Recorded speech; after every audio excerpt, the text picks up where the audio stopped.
السلام علیکم ورحمۃ اللہ۔ آج میں اپنا علمی اور روحانی تجزیہ پاکستانی ڈرامہ انڈسٹری سے تعلق رکھنے والے نعمان اجاز کے بارے میں دینا چاہتا ہوں۔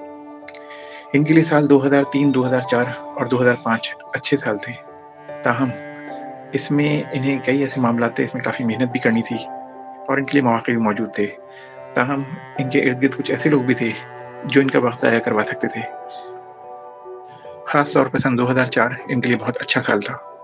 2007 کے فروری اور مارچ میں ان پر کافی دباؤ آیا اور صحت کے لحاظ سے بھی کافی دباؤ آیا۔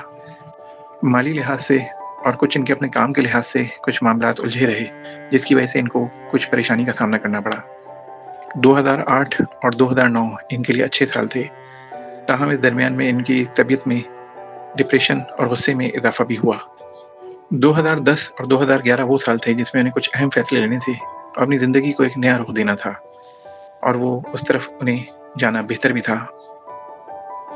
2013 اور آگے 2 سال ان کے لیے بہت اچھے رہے، تاہم اس میں کچھ زمین کے معاملات بھی تھے اور کچھ ایسی چیزیں بھی تھیں جو انہیں فوائد دے سکتی تھیں۔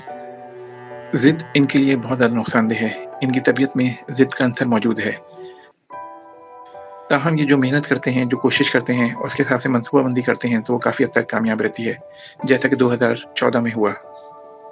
2019 سے 2021 بھی ان کے لیے بہتر تھے، تاہم اس میں کچھ کھینچتانی بھی تھی اور کچھ جگہوں پہ انہیں بہت زیادہ تنہا محنت بھی کرنی پڑی۔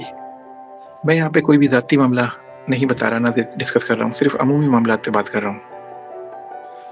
2024 اور 2025 بھی ان کے اچھے سال ہیں، جو بھی چل رہا ہے 2025 بھی، تاہم اس میں انہیں ایسے لوگوں سے اپنے ارد گرد ہٹانے سے توجہ دینی ہوگی کہ جو ان کے معاملات میں خرابی ڈال رہے ہیں۔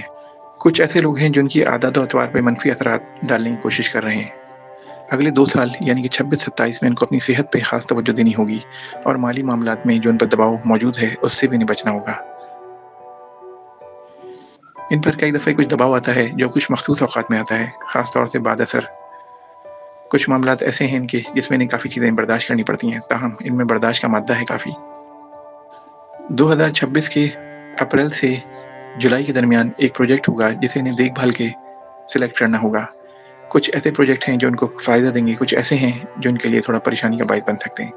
اس میں ان کو دیکھ کے احتیاط کرنی ہوگی اور منتخب کرنا ہوگا اپنے لیے کسی پروجیکٹ کو۔ باقی انشاءاللہ میں اگلی نشست میں مزید کچھ بیان کروں گا۔